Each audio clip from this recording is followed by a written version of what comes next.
Happy New Year, everyone. Happy 2024. You're listening to the new WCEG Network on WCEGTalkRadio.com.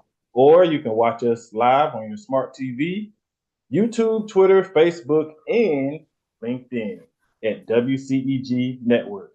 I am Vincent Cheeks, your show host of Conversations in Education for the next hour. We are the worldwide community empowerment where we speak life into the community. Please subscribe to our free YouTube channel at WCEG Network. And please like, follow, and connect with us on Facebook, Twitter, IG, and LinkedIn. We also have new platforms. You can download our mobile app from your Apple store, and you can also download our mobile app from your Google Play Store at WCEG Talk Radio. Last but not least, the topics and opinions are those of the show hosts and the guests and not WCEG Network. As always, thank you for your continued support. And with that, I'm going to bring in my guest, introduce her. Please help me welcome Miss Keisha Sawyer. How are you today, ma'am? I am wonderful. Thank you for the warm welcome. And how are you today? I am great. Our listeners might remember you from our show back in September, where you were on with your two very talented young boys, Adonis and Austin. And you spoke about the work that you do with Boy Scout Troop 367, Correct. correct? That's correct. Yes. And you told us about all the wonderful things that Boy Scout Troop 367 does. I remember telling you that I was shocked when I saw the picture of the troop because I had never seen an all black Boy Scouts troop before. So I was very impressed with that. And then I became even more impressed when you told me about all the wonderful things that they help the young men do, like entrepreneurship. They teach them how to, they give them mentorship and they give them career guidance. They teach them how to cook and be productive citizens and all of this wonderful stuff that Boy Scouts do. If you have not seen that show, I suggest you go find it on our YouTube channel at WCEG Network. Today, because she wears many hats, we're going to be talking about one of the other businesses that Keisha Sawyer has. And the name of that business is Kove Educational Services, correct? Correct. All right. Before we jump into Kids Cove, let me do a few brief announcements. I want to say happy MLK Day weekend to everyone. I hope everyone had a productive weekend or a day of rest if you so chose. But like my producer Penny likes to say, it should be a day on instead of a day off. And so I went out yesterday morning to do my community leadership work. I went out with the AG Leadership Group here in Fort Lauderdale, and we did a community cleanup um, as part of the city of Fort Lauderdale's MLK Day of Service. And so that was absolutely wonderful. We had a great turnout, um, and it just went really well. It always feels good to do things positive for the community. I'd also like to take this time to dedicate this show to my friend, to my family, Albert Gibbs, who was the leader of the AG Leadership Academy, but unfortunately he passed away on New Year's Eve. And so um, definitely yesterday, as a way to pay homage to him, we wanted to go out into the community and just show him some love. And also Dr. King, my heavenly mentor, as I call him. It was his birthday, and so I also wanted to go and pay honor and homage to him also. And so the day went really well. My prayers and condolences go out to the Gibbs family. Albert left behind a 5-year-old daughter, and so it was. He had a very touching service over the weekend. So prayers and condolences to the Gibbs family and to all the workers at the AG Leadership Academy who lost their leader. My second announcement is our very own Valencia Stovall. She is running for House Senate seat of Georgia. Okay, and the elections are in May. So make sure you participate, you go out and get your vote on. I don't trust many politicians, but she was the very first that I did come to trust.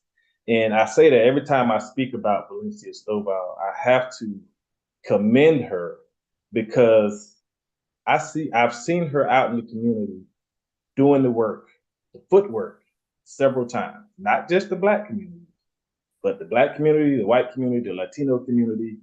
This woman puts in the work, and I have nothing but admiration for her. So, congratulations to Valencia Stovall on her run for House Senate seat of Georgia.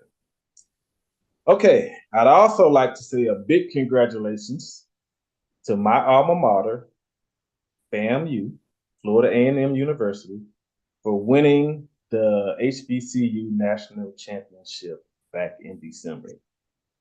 Good job, Rattler Nation is proud of you. Also, Keisha, this announcement may apply to you. I learned last week from my friend Mr. Kenny that the KLG Variety Show will be back July All right. 27th.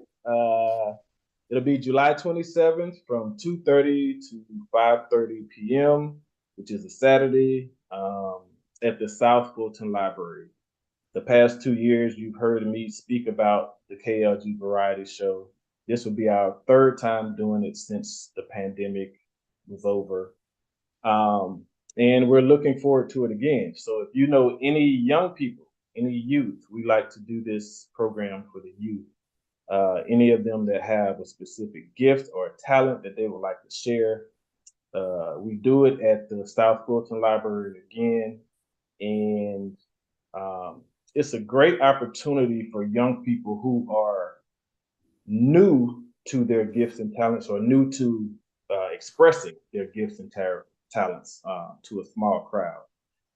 So it'd be perfect for beginners. So if you know anyone, reach out to me. My email is alchemyartisaninc@gmail.com. Alchemyartisaninc@gmail.com. Put KLG Variety Show in the heading, and we will get back to you. I'm looking forward to it, Mr. Kenny. All right. And with that being said, we're going to get to the woman of the hour, Miss Keisha Sawyer. How was your New Year, ma'am? It was very peaceful. It's been going good. I'm very pleased. To be honest with you, I don't get caught up in New Year. I get caught up in a new day. Okay. So everything is going well. I still have goals that I need to follow, personal and business goals as well, but all is well. All is well. And Okay. you, how's your New Year going? My New Year is great because I didn't get called out by Cat Williams. So my New Year started out pretty good. The first week was maybe slow, but then going into the second week, it starts picking up. When I did the community service yesterday, I got booked for a DJ gig yesterday. Ooh. And so the year is starting to unfold itself very early, earlier than usual. And so I'm looking forward to a prosperous and productive 2024. And So, it shall be. It shall be. I, The boy Thank you for mentioning our Boy Scouts. We actually, celebrated MLK with a day of service at the West okay. Atlanta watershed, and so we were Awesome. up bright and early at 8 o'clock in the morning, doing a conservation project for an outdoor activity center in the city of Atlanta that will Okay. benefit children, of all income levels and give them exposure to environmental conservation, planting, hydroponics, and also it's the site of the first African American baseball team in Atlanta. So we had a chance to kind of cover those sacred grounds, Okay. and the children had a chance to experience a forestry area that has been around for billions of years, Okay. untapped by pesticides and construction and all that wonderful things. So it's been an exciting MLK Day of Service. Okay. And where is this area located? So this is called the West Atlanta Watershed. in the heart of Atlanta on Cascade Road, and it sits in the heart of a community off Richland Street. And Okay. it is an outdoor activity center that is also hosted by City of Atlanta. Okay. That's awesome. That is great. I'm sure the boys enjoyed it also. They did. They did. Excellent. Okay.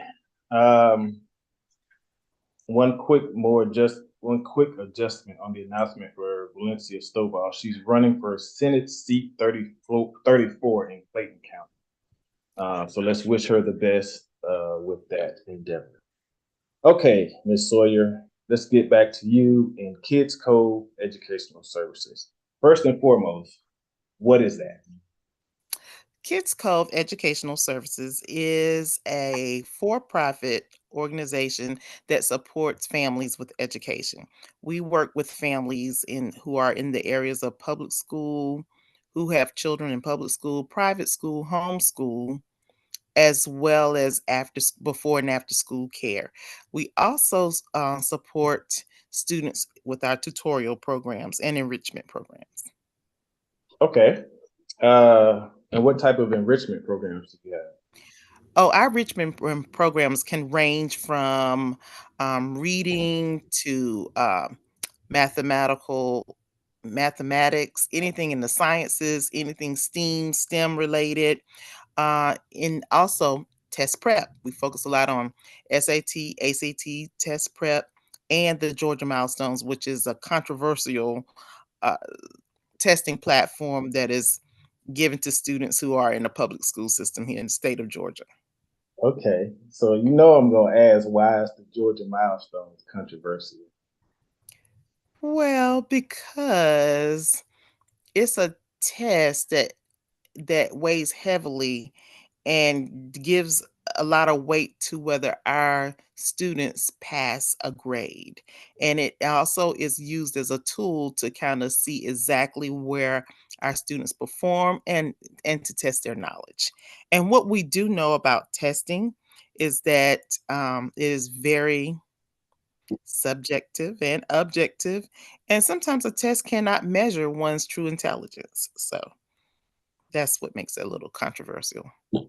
Okay, so thinking of what you just stated made me think of, I don't know if you remember the episode of Different Strokes where the boys had to get tested, um, and they were telling Mr. Drummond how racially insensitive the test was.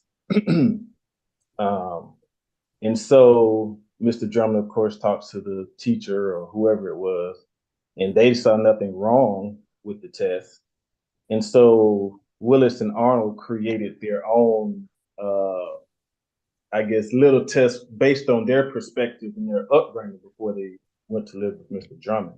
And they gave it to this teacher or whomever, and he couldn't answer any of the questions. And so they showed that to show him how they feel when they're taking the test that they created for them. They felt the same way that the man did when they created the test for him, that in which he understood nothing of what they were talking about. So you think that still goes on a lot in this country? Unfortunately, it does, and socioeconomic status has a lot to do with it because some people can afford to pay for enrichment and educational Right, services to supplement day-to-day education, right. and other families cannot.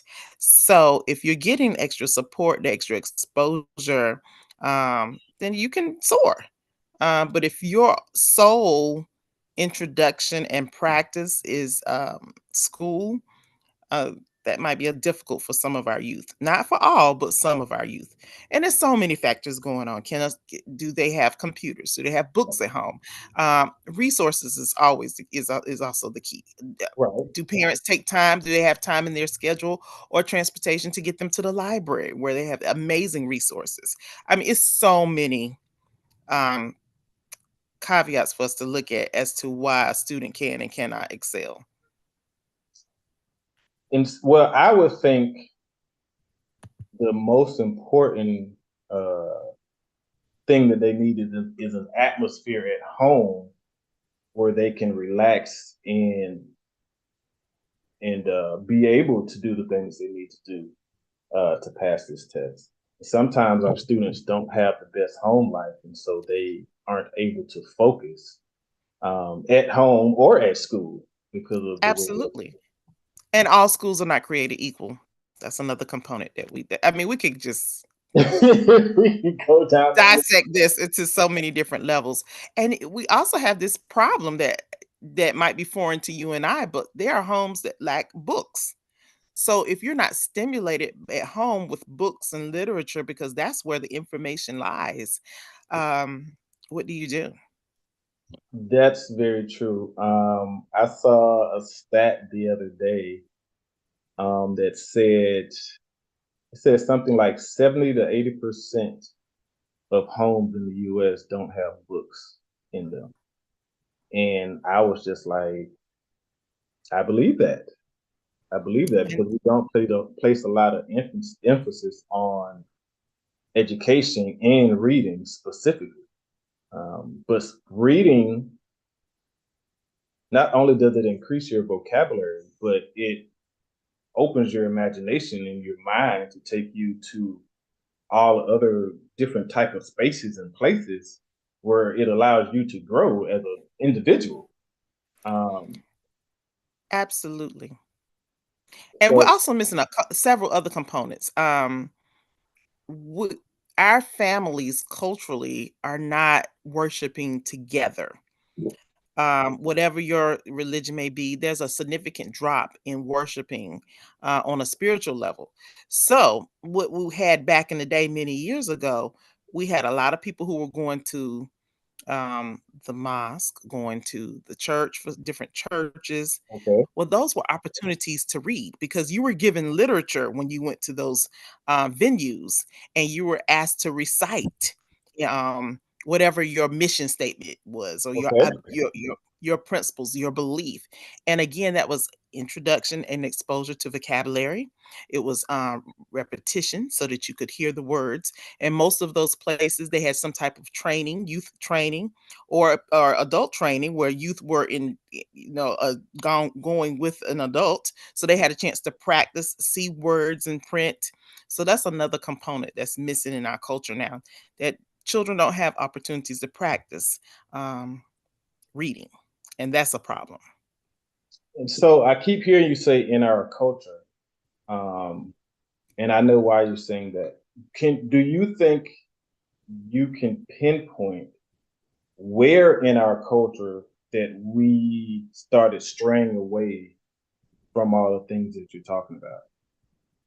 I would say within the last 15 to 20 years, and again, that's a research base, and it comes from a lot of different reasons. Okay, Many of our families do not live near the the immediate family where you're with grandma and the aunties. You're not living. okay, eh, Families had an opportunity to travel, so it's lots of separation. And so, um, when you lived in when you had the nuclear family that included the extended family, the elders called upon you to read with them or to do storytelling, right, which is another way that you can grow and learn. So that component is missing greatly in our communities because we're such a transient. Our families are more transient. People don't live near family. The other component is we don't have printed text at home. For example, we don't read newspapers the way we used to. The mm, newspaper does not come to us, to our right, homes. And do you remember going to homes or also going to different clinics and you seeing copies of Jet magazine, Ebony magazine? yeah, We're not subscribers of those components. I learned about Emmett Till on the cover of Jet magazine. oh And that wow, was how I got exposure to him and his legacy and his story. I kept up with Dr. King and what he was working on through Jet magazine and Ebony magazine. That's where I learned about our great leaders in our country. That's how I was exposed to vocabulary and different career opportunities. So that's okay. a big piece. That's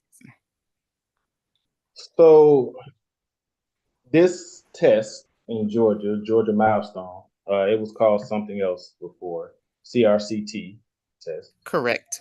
Um, w- in our community, we've known for a long time that these tests can be problematic. So, what do you think can be done to make these statewide tests, these required tests, less controversial? Exposure. Um, Okay.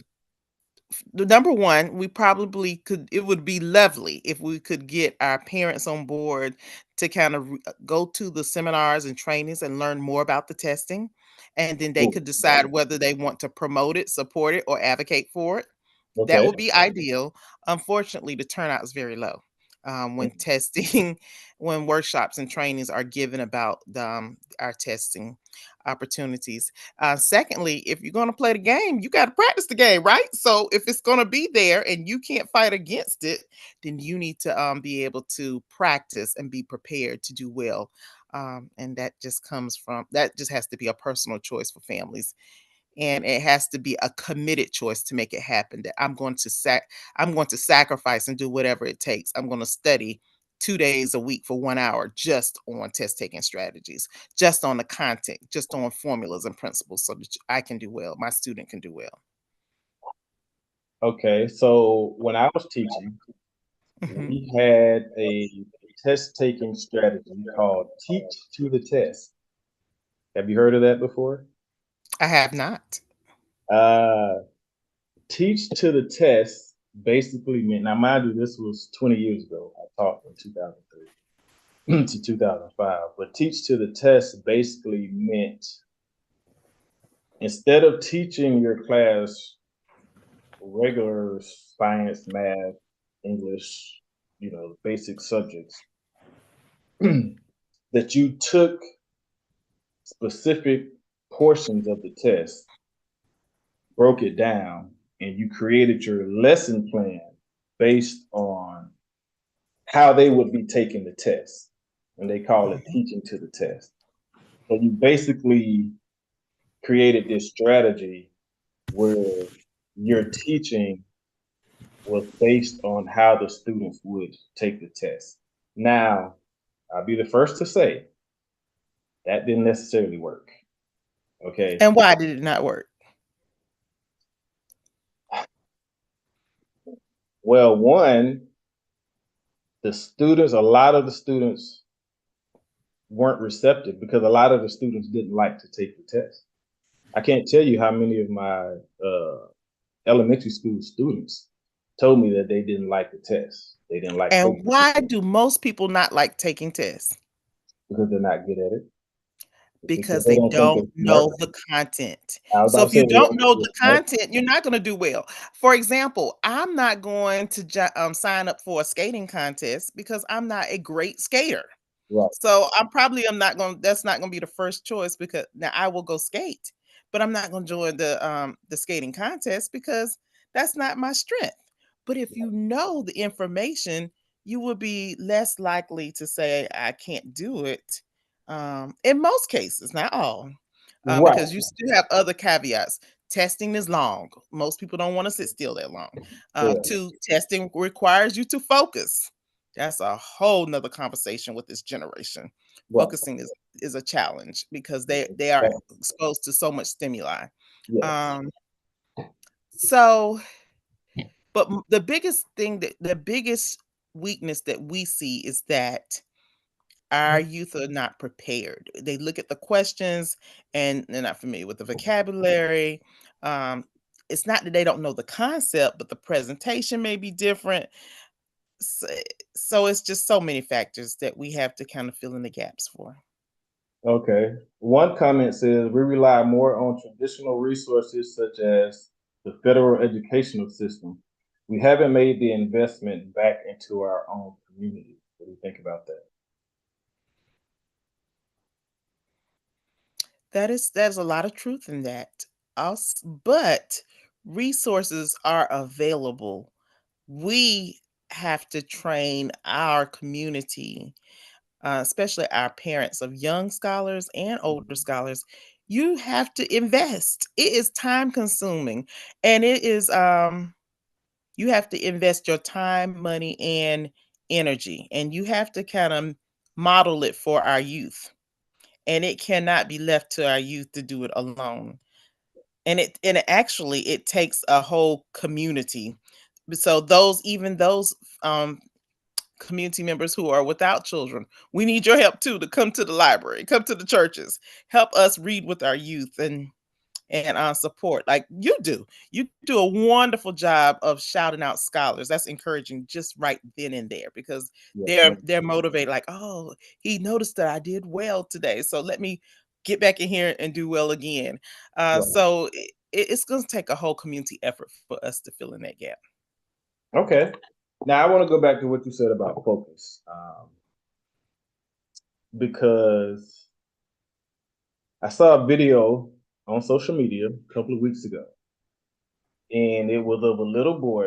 He had to be maybe 4 or 5, and he had a cell phone in one hand, he had a tablet in the other hand, and he was watching television. So his brain, like you said, they're so overstimulated, but with the wrong things. Like he wasn't doing educational stuff on on none of these phone, tablet, TV, and so I don't really think that's his fault per se. It's not. So Children do only what they're allowed to do. that's very true. That's very true.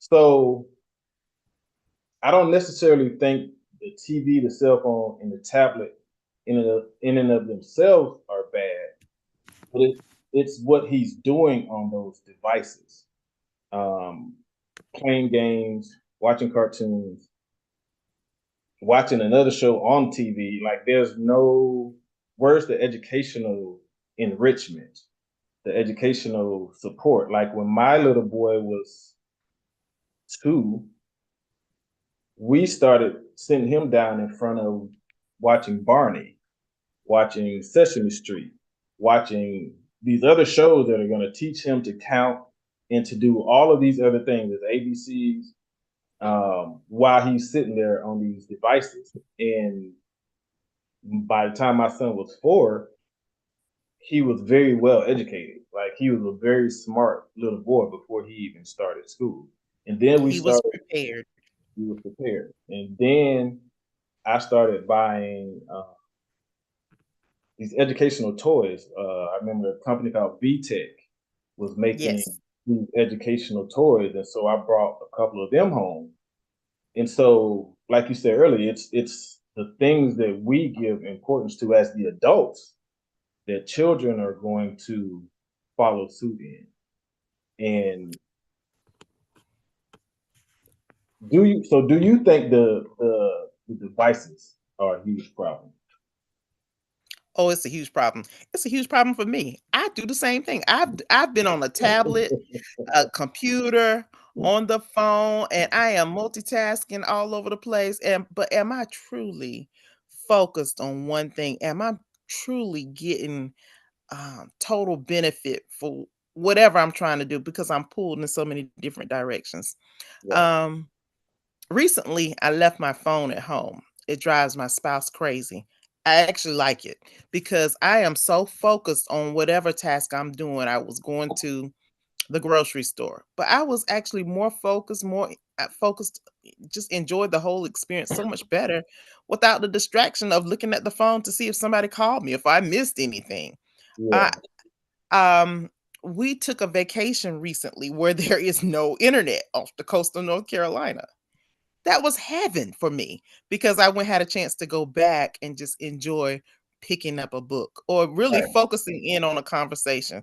So devices as resourceful as they are really hindering our progress as far as gaining knowledge overall.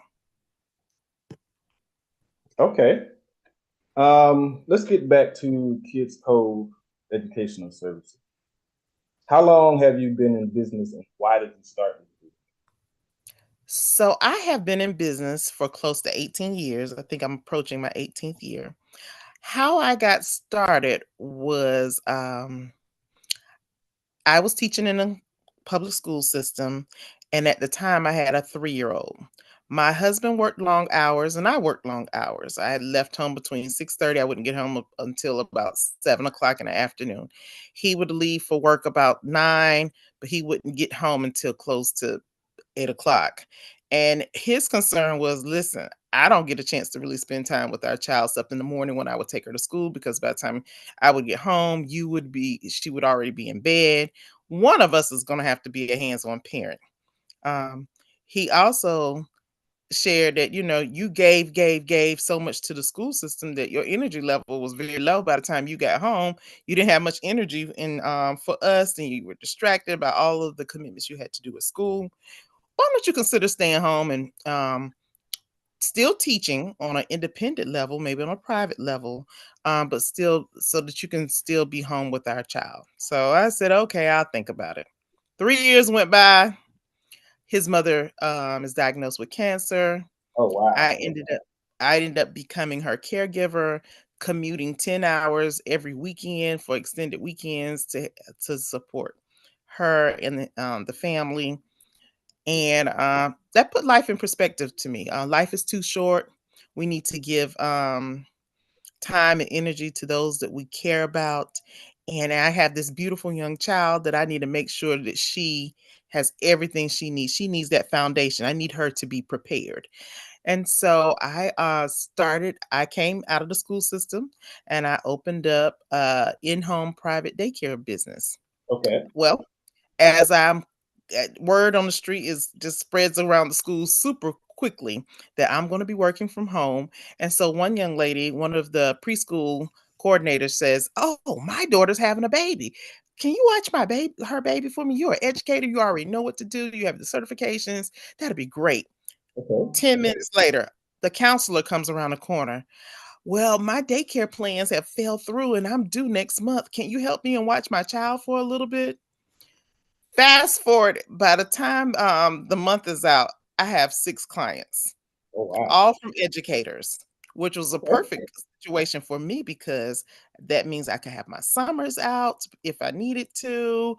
I knew that I would have certain daycare hours I could follow that would fit them, and holidays, because I applied my schedule to meet the schedule of the school system so that I could still have holidays off.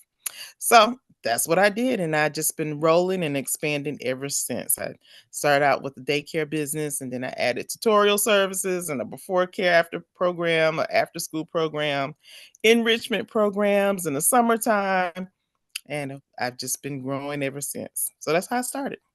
Awesome. That is absolutely wonderful. And you said how long has it been? 18 years? Over 18 years. In fact, the little girl who's the daughter of the counselor, she's now going into her second semester freshman year at Tuskegee, all tuition paid, full scholarship. Ooh, scholarship. Um, yes, yes, I'm so excited. In fact, most of my students now are in college, and they have matriculated through private and public school programs and Okay. honors programs, and so they're really soaring. So I'm excited. That is awesome. So you said you have test taking strategies for your students, right? Can you Absolutely. share a strategy with us without giving any secrets away? uh, so here's a strategy. You can, for test taking, definitely read your for let's discuss reading. Read the passage. If there's a passage in questions, read your passage, skim your questions, skim your answers, look for your keywords, and then underline, circle, go back to your passage, find your keywords, and you can quickly find your answer that way. In math, we always encourage our youth to look for patterns. Okay. We do a lot of um, mathematical foundational skills such as multiplication facts, division facts, but not just your basic multiplication facts. Know your 15s, know your 16s, know your 21s, know your Okay. 22s, 22 times 2, 22 times 3. so that you can see mathematical patterns quickly. We also drill formulas. Make sure you understand the Pythagorean theorem. You should know slope intercept form. And this is all concepts relating to K-8. I haven't even addressed the That's ninth and 12th graders. okay. I was about to ask what grade because you said Pythagorean theory. I'm like, this can't Well, be. it is actually part of the curriculum for the eighth graders here in Georgia. And unfortunately, not unfortunately, but back in the day, that was something you and I didn't get into our high school years. But they have to have knowledge and understanding of those concepts early, which I disagree with because I think students need more time to really understand basic concepts of exponents, PEMDAS, knowing the order of operation. I think we need to just kind of go back and focus on basic skills before we take it to that next level. But that is what's given to us, so that's what we need to prepare them for. Okay. So I just heard you mention PEMDAS, right? Yes, PEMDAS. That's good. correct. That's the acronym. Um, can you share with our audience what PEMDAS means? Because I've been on a couple of posts on social media, and it asks, "Are you smart enough to figure out this equation or whatever?" And it usually requires PEMDAS. But I found that most adults, including myself, the first time I saw one of these things, I was like, PEMDAS? What does PEMDAS even mean? Like I learned that 30 years ago. Like I couldn't even remember what the acronym stood for. So can you share with our listening audience what PEMDAS means, please? It is the order of operations, and PEMDAS is an acronym that stands for parentheses first. So when you get an equation, you examine it to see if it has parentheses, E exponents, Mhm. M multiplication, D division, A addition, and S subtraction. Yes. Thank you very much. Uh, because I mean that the order of operations is very important when It you're is. long equations or what have you. And Long equation and as well as 2 and 3 step multiplication word problems, or 2 and 3 step word problems in general, because right, you have to know exactly what order to solve. So right. And then, like you said before, if you don't know the information, then you're going to get things wrong. you are And going to get things wrong. yeah, so it's parentheses, exponent, multiplication, division, adding, then subtracting. Correct. Got you. Thank you very much. Good job. I feel smarter just talking to you. And so with Kids Cove Educational Service, you also do educational consulting, correct? Yes. So what does that look like? You do that for schools, or you do that for an individual parent who might be coming to get help, or everybody? Both, all of the above. Okay. Lately, it's been trending for me to support families who are homeschooling, and it could go either direction. It can be for the families, support for the families who are leaving a public or private setting and going into homeschool, or for families coming out of homeschool and preparing to go into a public or private setting. Okay. And so when you're when you have people coming to you, what what subject matter do you have to teach most, or what subject matter are the students most lacking in? Wow, I think it's neck and neck. It's about 50-50 reading and math. In reading, the number one concept in reading is comprehension. Yes. Um, and Yes. then I would say number two would be phonics for our younger generation, phonics and spelling. For math is everything.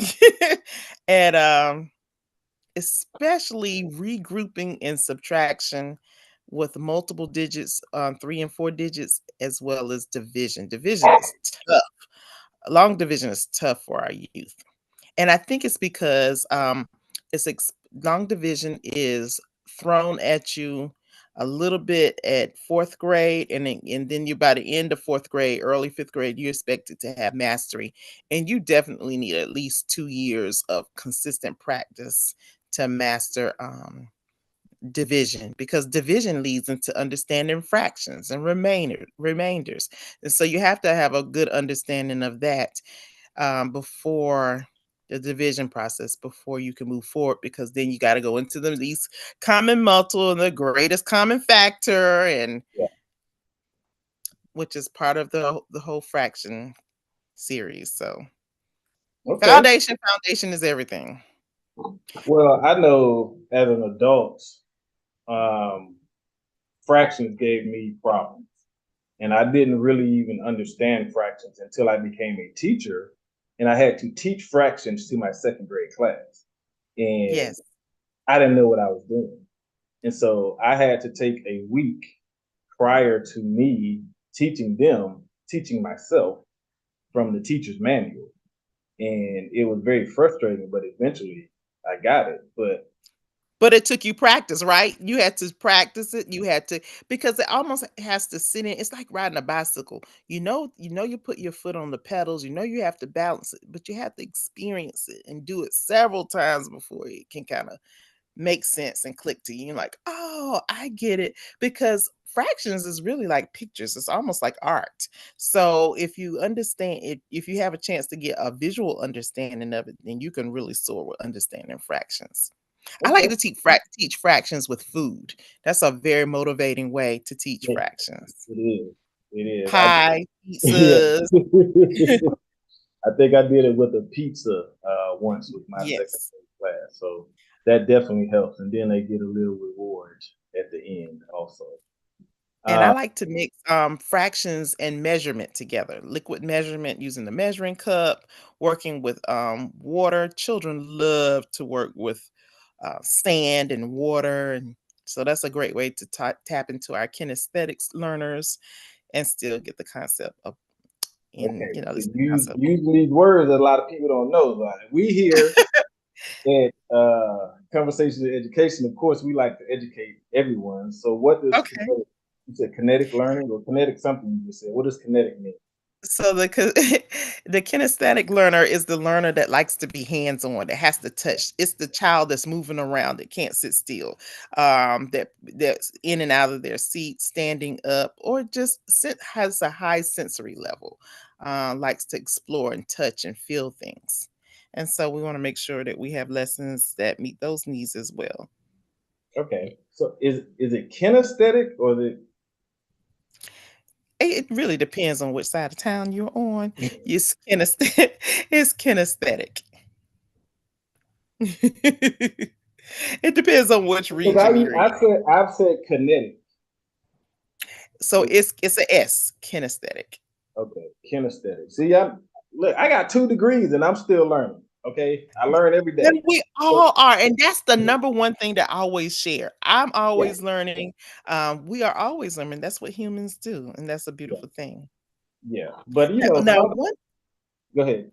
one component that I do add in my reading lessons is science subject matter, and also subject matter related to social studies, Okay, because my goal is to expose you to as much education as possible. So it's a great way to slip in some Black history, or just basic science principles that you would use in everyday life, such as cooking and baking and chemistry, that will prepare you for the higher level courses in high school, such as chemistry and biology. So I do like to sneak in a little science and social studies. okay. You're all around. You're almost a genius over here, Miss Sawyer. I would say that, but I have a very small amount of time to get our students prepared, and I want our students to soar. So Right. I just kind of get in there real quickly and expose you to as much as I can. All right. So I made a mental note that the word is kinesthetic. Yes. I should not get it wrong in a way. I just taught somebody this word last month, and so apparently I taught them wrong. So I got to go back and correct that also, because I can't have that on my resume. Anyway, so you also create lesson plans and curriculum. Is that a difficult thing to do? Not for me. I've been teaching for so long that and I've been exposed to so much curricula that I can pretty much whip up a lesson plan really quickly. Okay, and is that something you went to school? Like, do you have to go to a workshop or something to learn how to do? Because I know in my education class, we didn't learn how to make curriculum. I studied at Elizabeth City State University, which started out as a normal school. It's a HBCU located in northeastern North Carolina, and then it became a teachers' college. Um, my mother matriculated there as well, and she's an educator. So that Okay, exposure may have helped me immensely. But what I will say is the professors there did not play the radio with us. We had to leave there fully educated, and they made sure that we had knowledge of lesson plans. They taught it. It was taught in the classes. If it didn't look good, they pulled you. You came after class, whether you wanted to or not. You were you were going to be prepared, and I am eternally grateful for that type of education that they provided. well, shout out to them. That's excellent. Uh, Yes, well, that's good. And you have this mantra that you've adopted, correct? That says everyone can learn one step at a time. Why is that your mantra? because it's true. Everybody can learn one step at a time. Um, Everybody learns at different paces. Some people learn really quickly. You can throw out a lot of information and they can get it. But sometimes you can give one or two pieces of information and expose it to that particular person. And I think that over the years, I have adopted a formula of um, kind of giving you a hook on why you should know the particular topic I'm going to teach. Then I have several methodologies under my belt that I can demonstrate to show you the concept, and then I'll always ask my student to practice the concept before they leave so that I can see that there's mastery. Or if we need to go back and look at it, then we can go back and reteach. Okay. Well, I'm glad that you have that mantra because I can remember there were some teachers when I taught that would call students out their name, like stupid or what have you, and say that they're just unteachable or this whatever they wanted to say about a student. And I always thought that how can you be in a position of authority, in a position of trying to help the younger generations, and that's your mindset about any student. That just made me give you the side eye because that I felt that you weren't giving students your all at that point because you feel like there's no help for them. So why would you give them your all? And So that's I've very had teachers disheartening. like that as well. Yeah. Um, and it gave me two different things. I had two takeaways from having teachers like that as well. It made me want to learn and prove you Mhm. wrong, and two, it also confirmed that you are lacking. If you can't teach it, that means there's some components that you are lacking and that you don't know. Because like you said, as a teacher, you should be able to come to the table and be able to help me. So it just spoke highly of their weakness. But That's it was also I was able to flip the switch and say, "Hey, I'm gonna make this a motivating factor. You said I couldn't do it. Watch me. I think I can." yeah, I've done that a lot throughout my life too. But you do worry about those who are not in that space, in that time and place that can make that switch. That's where it's concerning because you don't want to turn anybody off from an opportunity to learn or to feel good about themselves. Right. It's never good to make someone feel less than who they are. Yeah, especially if you're in a position of authority. Um, Absolutely. I saw that happen way too much also. And I then, agree. when I checked one teacher on I was the first year. She was the 30-year about to retire teacher. I checked her on how she spoke to the students, and she basically cussed me out, gave me the business, and told me that I was still wet behind the ears and I didn't know nothing, and kicked me out her classroom. Well, I wasn't trying to be mean. I was just trying to be. This student came to me and told me this happened, so I'm just coming to find out. how dare you come to my room and talk? And then Yeah. and I feel like parents have to be more proactive because you need to know what kind of teacher your child has.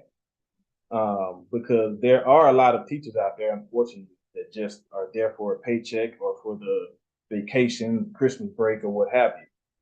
So yeah, you need to be in direct contact with your students' teachers. Um, Now we know you work in the private sector of schooling. You work with homeschooling, as you stated before. Is there a better option? Is one better than the other? Can you compare and contrast the two for us? So repeat your question one more time. You worked in public schools, right? Right? Work with homeschooling. Yes. Can you compare and contrast those two? And do you think one is better than the other? No, and one is not better than the other. It's just a matter of personal preference. I like them both. I I never knew anyone in my family who homeschools, so that was just a I totally walked into that in a whole new platform. Loved it. I watched a family do it for several years, while I had 1 child. By the time I had 4 children, I was like, "Oh, yeah, I gotta do this."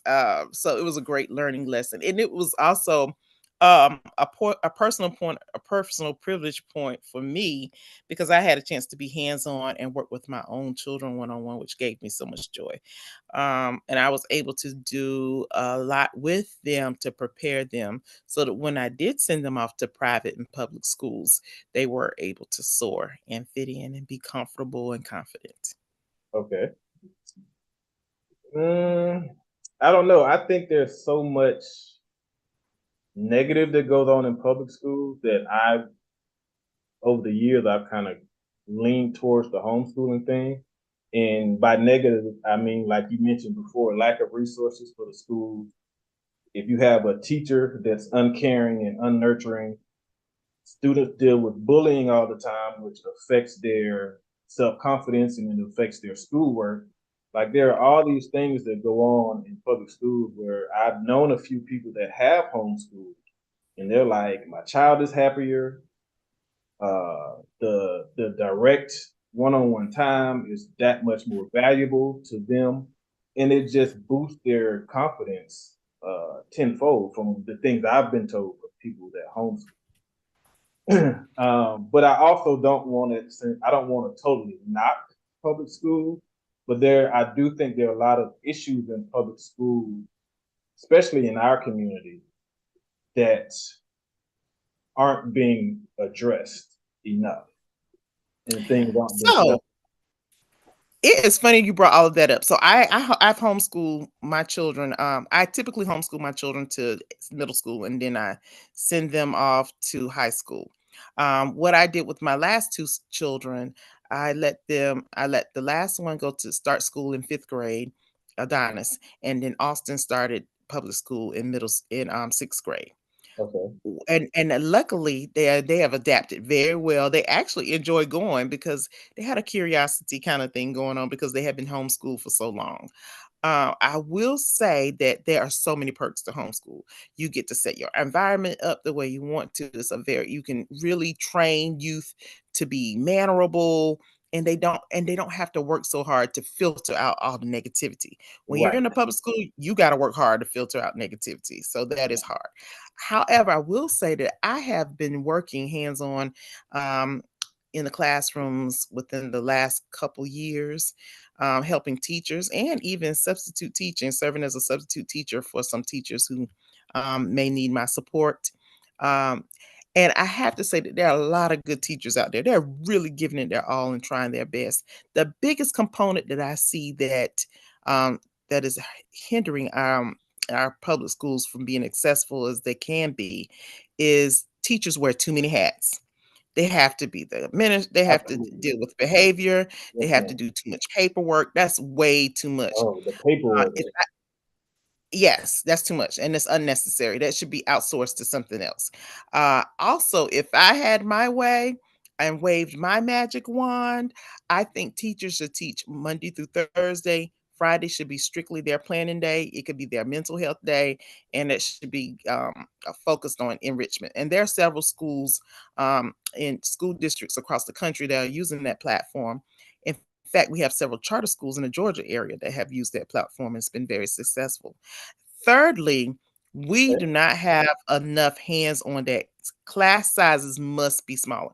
Now, I know the state gives us certain guidelines. We can have one teacher to 20 plus children ratio. That's a no, thank you. No class should have more than 4 to 6. I would say 5 to 10 children, period. Because Oh, children wow. need period. Yes, that if I could wave my magic wand, Okay. because when you have large class sizes, you increase the opportunity for negative behaviors. If you have an intimate Yeah. setting, then you can control the behaviors much better, and the behaviors are less likely to happen because they have an audience, and children don't like to be embarrassed. A lot of times when you see the negative behaviors from children, they're acting out because there's a deficit. You can better address the deficit if it's a smaller class. And lastly, parents got to do their part too. You must say, "Hey, I support your teacher." 2, you need to follow directions. 3, use your manners when you go to school. Yes, ma'am. No, ma'am. Follow directions the first time. All of those components it needs to kind of work together. Community and schools need to work together in that component. So those are the biggest pieces that I see. Yeah, and to your point, I think the community and the parents as a whole, I think they put too much emphasis on the teacher being the sole provider of education. Like the teacher is supposed to teach and make sure the student's straight. And when the student get home, like the parents like, I'm not supposed to do anything to help supplement or enrich what you learned today. Right. You Mm-mm. know, even I even think some churches would do better as to have some type of after school program where kids can go and get extra supplemental help if they need to. It has to be in what's it called, the village. It takes a village Has to be the village. to do Yes. this thing. So we've lost our village mentality, and from a lot of conversations I've had, that happened during integration during the 60s and 70s. Um, and so I think we have to get back that we have a comment that says parents can't help with homework because things have changed a lot. Well, one, they might not have gotten educated themselves, but two, things have changed so much over the years that a lot of parents can't even help with the homework. I was talking to a parent. Keisha, you still there?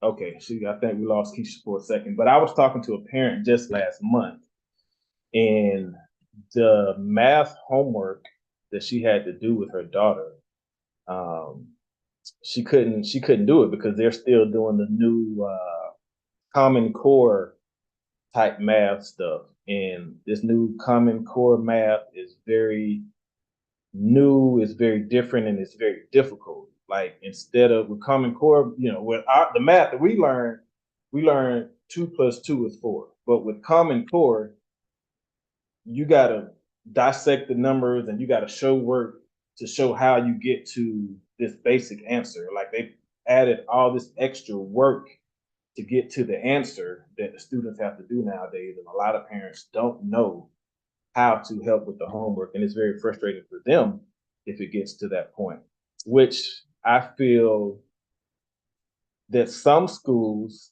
especially high schools, I think high schools should um, have some type of after school program or even during school where um, parents can come in, and if they're lacking in a certain area, I think the parents get that help. Back with us, Miss Sawyer. Keisha, can you hear me? Yes, I can hear you. My internet did something real funny real quick, and I just kind of stepped away. Can you hear me? Yes, I got you. I got Okay, good. you. But I was making.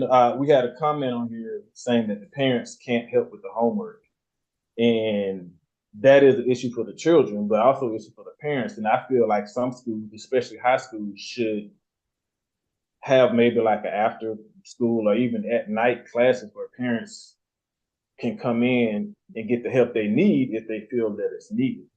And so that exists. We have Okay. resources like that. The challenge is getting our people there. Um, so it does exist. And I want to Okay. say this to that comment, being equipped to help your child doesn't necessarily mean you need to have knowledge of the subject matter. Okay. The last school I taught at was a school that was predominantly Hispanics. And let me tell you, mi abuela, mi abuelo, the aunt, the uncle, el tío, all of them, they walked the children to school in the morning. They Yeah. picked them up after school. They Yeah. did not speak English. We had a translator every time we had an event or a meeting. And let me tell you, we did demonstrations. We showed them how to set up the space, have a quiet table, a clean surface, make sure they had their books, sharpened pencils, make sure they have a healthy snack, Yeah. and you just let them work and you set up that space and you are consistent and you do it every day, the same time every day. And what we found from the test taking results, as well as some other tools that we use to measure their growth, is that those students did well than any other counterpart because of the consistency. Okay. And those families did not speak English. They were not English speaking people as their first language. Right. They were Spanish speaking families, but those students did better because those students were supported. Education was considered important, and the parents made sure, and they set them up with the tools and the consistency to succeed. And if we can take that same formula and do that Mm. with our own, we can grow. Yes. My grandparents, one grandparent went to college, the other grandparent did not. However, it was made known that I was not going to be the maid. I am not going to clean houses. I am going to be educated and I am going to be successful. And they did everything it took to make that happen. So it's just a mindset, to be honest. Okay. It's just all you want to do. Okay. And based on what you just said, what can we do to get our community, our parents and children, to grow into that? So several programs are taking place. So there's a program. So my roommate from college is an educator in northeastern North Carolina. She actually Okay. remained in the town where we both were educated. So they have a wonderful initiative where they are inviting parents out to dinner. Um, at least Okay. once a month, and they come in and they participate in trainings, workshops on how to help their children with learning at home as well as supporting them at school.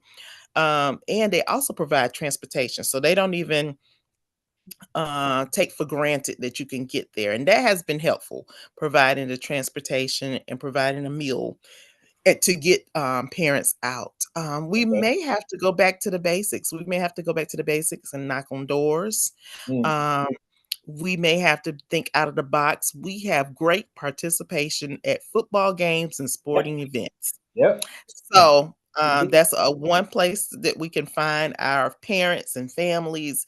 We may have to go back to that. We may have to push our churches to offer initiatives and support a little bit Yeah. more, and to advertise it a little bit more. Many churches do offer resources, but to advertise it, we have to get our families back into the libraries. Libraries are free resources that have Please. tons of programming, tutorials, online face-to-face resources, so that there is no excuse that you cannot get the support that you need. But that's what I've come up with so far. Just and then telling everybody you know, hey, what support does your child need? So as you're walking down the street and you know somebody who has a child, or if Yeah. you already done raising your children, or if you are still raising your children, let's get together. Let's have a reading club. For example, I've done reading clubs for my boys. I pull some of their guy friends together and say, hey, come to my house. I got Oh, pizza and that's chocolate awesome. cake. That's And awesome. and we're gonna read this book by Jason Reynolds, and then we're gonna discuss it. And I want to know your point of view. Your job is to tell me who the narrator is, and your Yeah. job. And I give you out the jobs, and I'm in and out. I don't keep them all day. 40 Right. minutes, and then I give them a football. Bye. Go to the backyard. So we just have to be creative, and we just have to really make it a priority Right. because other cultures do. Right. Our Absolutely. other cultures do. I see these methodologies work in the Jewish community, in the Asian communities. They do a good job. They Right. do a great job. You're right. And for me, at the same time, I have to go all the way back to the beginning, which, well, the beginning here in this country, which was slavery, where we were not allowed to read. We were forbidden for reading. We were beaten and tortured and sometimes even killed for attempting to read. And so I think a lot of that has kind of stuck and been passed down through the generations where we learned to not put an importance on it, and so we just kind of keep passing that on down and keep passing that on down. But we talk about in church and in community conversations all the time about breaking generational curses, and I think that generational curse is one that has had a strong hold on our community for a very long time. And another thing I thought about doing with my nonprofit that I have is spelling bees. Spelling Yes. bees are absolutely one. I remember being in elementary school and doing spelling bees, and I was one of the top spellers, and I always won these prizes for winning the spelling contest. And man, it was absolutely wonderful. I think we have to get back. I think that would be a fun way to educate and get children to learn and participate in the learning. Um, It is so funny. And one thing about it, one takeaway about participating in spelling bee, you will always remember the word that you got out on, oh, the word that you missed, or the word that you won with. I think my word was disguise. I think that was the word that I missed in the second grade spelling bee. And I think I made it to the top three, but I'll never forget that. So yes, and luckily some schools are going back to those basic principles. we need to. But you hit on something very important. If we don't continue to teach our youth and their families about the history, because I think now this generation is a little bit removed. We live in a comfortable place. Most of us Yeah, have good shelter. yeah, We have food that we want to eat, not necessarily just food because we just need nourishment. We're eating things that we want.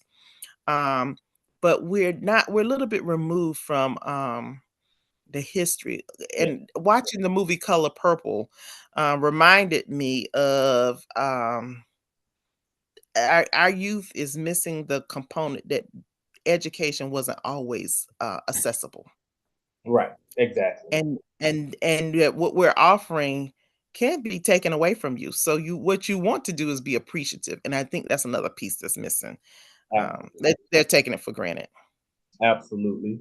Now, before we get ready to go, I want to talk about a TikTok video that was went viral on TikTok. Before I get to that, I'd like for you to share, please, how our listeners can get in contact with you if they would like to have your services. Absolutely. Okay, so tell me about the TikTok. No, no, no. You go first with Okay. information. All right. You can reach me at Kids Cove, KIDSKOVE .edu at gmail.com. That's KIDSKOVE .edu at gmail.com. At Gmail. Thank you very much for that, ma'am. We're gonna. Absolutely. And we offer face to face as well as virtual support. So I have clients not only in the state of Georgia, but up and down the Eastern Seaboard and in a couple different Oh, time zones. that's good. So, yes, so we offer classes 7 days a week. So just send us an email, tell us what you're looking for, and we can send you what slots and what different components is available for that particular semester. Yes, ma'am. And what ages do you work with? We serve primarily K-12. K through 12. That's everybody. That's everybody, yes. Everybody. Well, thank you for your services, ma'am. We appreciate you. I hope anyone that's listening whose child, grandchild, niece, nephew may need services, and that's another thing we have to do is be aware of when our children need help. Because there are so many parents, like this parent from TikTok that I'm about to mention, she wasn't aware of what was going on with her child. And so we have to be very aware. We have to communicate with the teachers and the schools to know what's going on with their grades, with their behavior, with everything. So let's And talk. volunteer at your school. Parents, please volunteer at your school. If you're not comfortable, volunteer at somebody else's school. If you're not a parent and you're done raising your child, volunteer in a school, even Yeah. if you do it twice a year. When I first started teaching, I required my husband and my sister's, my brother-in-law, my sister's husband, every Mhm. year they had to come in the school at least 3 times a year. One to help me set up, one to help me take down, and the third time is just to kind of come in as a volunteer. Field It could be a field trip. It didn't matter what capacity you served, as long as you could walk through the halls and see and hear the conversations, so that you can see what our youth are going through. It's one thing to hear things and see things on TikTok, Instagram, and on the news, but when you go there and you see the child that is hungry, and you see the child who wants to learn but cannot because he's not comfortable in his clothing, or the child who is excited about learning and just wants more and just needs a few more books, then that just warms your heart, and that'll help you help that child grow. Okay. And you use volunteers with your business? Absolutely. Do they have to have a Absolutely. background check? Yes, sir. We do live in that age that we have to Yeah. take precautions. Yeah, you're absolutely right. Listen, I DJ'd in an event in Chiefland, Florida last summer for this woman, and we did the event. Went great. We went out for drinks afterwards, adult time, and when we were having drinks, the lady looked at me. She was like, "You know, I looked you up, right? You know, I had your background ran." I was like, "You ran my background?" She was like, "I sure did." I gave her a high five. Good job. Yes, yes, Good yes, job. yes. You need to know the people who are going to be working around your church. I don't care what their credentials are. I don't care who they are. I don't care if it's president of the United States, because we all know how some of them can be the orange one. Um, you have to know the people that are going to be around your children, because a lot of times, and I don't know why this is, a lot of times some children, they'll put their trust in other adults before they'll put it in their parents. And so we just have to be mindful, aware of who we're going to have our children around. Absolutely.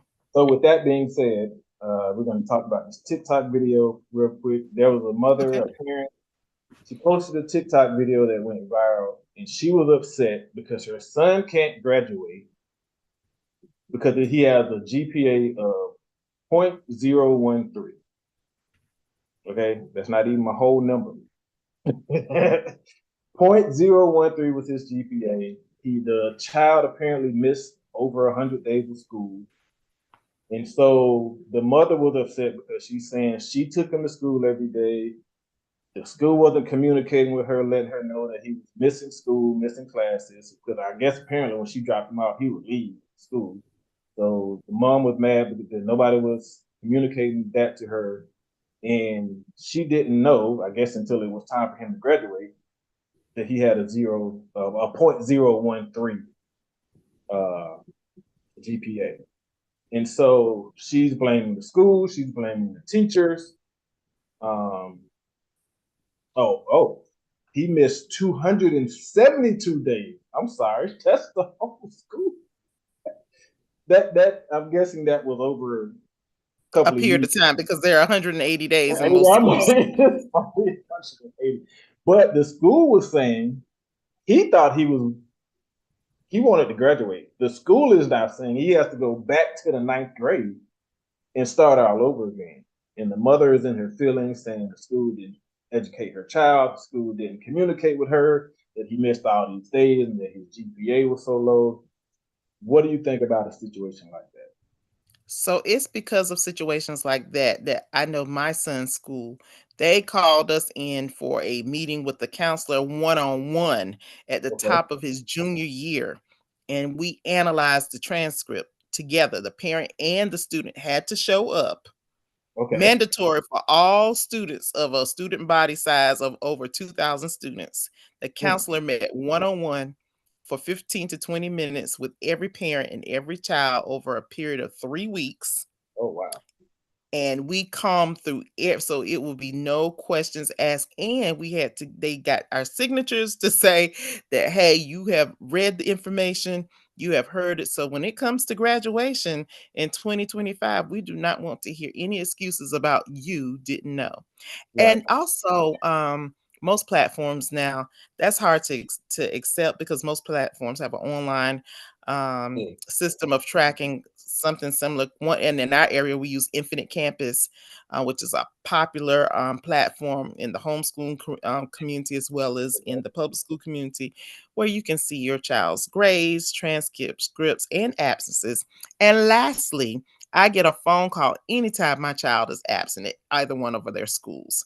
So you Yes. get a phone call before noon saying that your child has missed one or more of their classes. So it's kind of hard to believe that is the case. Is anything's possible. I never say never, but I'm sure there are several warning signs that may have been missed by that parent. Yeah. Well, here's my thing. I know stuff like this happens all the time. Usually, situations I know of, schools just push the child through, socially promote them, and just push them out of the school system. I've never heard of an instance where this young man thought he was going to graduate, and I don't know why he had that thought because he know he went in school. But I've never seen where he thought he was going to graduate, and now they're trying to send him back to the ninth grade. Like he's got to be 18 or 19 years old now, and you Yes, yes. have him start out and then that's another concern. Like you're going to send him back to ninth grade with freshmen, girls, and all. Yes, it sounds like he probably needs to look We at got to other do options, this. such as maybe consider a GED program or a program at a. There's several programs at the community college that um, can assist students who may have not done well in a high school level, but is appropriate for the maturity level of the age, something that's that will match their chronological age, Yeah. and that they could do at a community college level so that they can receive their high school diploma. So listen, there are no excuses. You can No. win at this game, but you have to do your research and you got to want to win. I know the mother was upset and she was crying. She was saying that the school failed her child. But I would say the school failed her child, she failed her child, and her child failed her child because there has to be I will accountability. agree with you. Like there has to be accountability on all Yes, I ends. agree. You can't On just all sit in the ends. lap. Yes. Right. You can't sit in the lap of one or the other. It's again village mentality. It's the whole community. We have to do this thing together, and so that's really I unfortunate. agree. Yeah, it's unfortunate. They're gonna have to age him out, and hopefully, at that point, clearly education is not in him. It's not a thing for him. So I just hope he doesn't fall prey to the streets or any other negative consequences that happen when our children don't get an education. Okay. Yes. With that being said, we're going to wrap up our show. I'd like to thank you, Keisha Sawyer. Thank you very much. Uh, Boy Scout troop leader, Kids Cove Educational Services, uh, president of Friends of South Fulton Library for 22 years. You are wearing many hats. You're doing many, many things that are enriching and enhancing our community. And I thank you for that from the bottom of my heart because to me, education is the most important thing that we can give our children outside of love. um, Yes. for them to be Yes. successful. So thank you very much, ma'am. And before I go, I'm going to do my scholar of the week. My first scholar of the week, well, my scholars of the week go to Adonis and Austin Sawyer, which are the children of Keisha Sawyer. These boys are so amazing. They're so awesome. I met them last summer during the KLG variety show. And They're just really down to earth. They're respectful and they're talented. So I wanted to shout them out today because I missed my chance when they were on back in September. So they both recently performed at the Southwest Atlanta Arts Center. What day was that, Keisha? It Okay, we was the okay, after, so that was the 31st, December 31st. December 31st, and I'm sure they did great. And as far as Adonis, Adonis is multi-talented. He plays the flute, the piano, he sings, he does soccer, he tennis, flag football, and golf. He works hard at everything he does, and he believes in teamwork. So go Adonis. As far as Austin is concerned, Austin plays the piano, the marching French horn, basketball, football, swimming, soccer, and he does a great job of being nice to everyone, which is awesome because we could all use some kindness in this world. So shout out to Adonis and Austin Sawyer for being my scholars of the week. Thank you very Yay! much. And thank you, ma'am, Miss Sawyer, for being an excellent mother and for promoting and uh, uh, just promoting education and doing what you do in education. Thank you very much. And in the community, because it's not just education, you're well rounded, I will say. Well, thank you. It's Thank you, my pleasure to man. serve. Yes, thank you very much. Thank you to our listening audience for tuning in today. We will be back next month, so please tune in. You all have a great week and be blessed. Peace. Bye bye.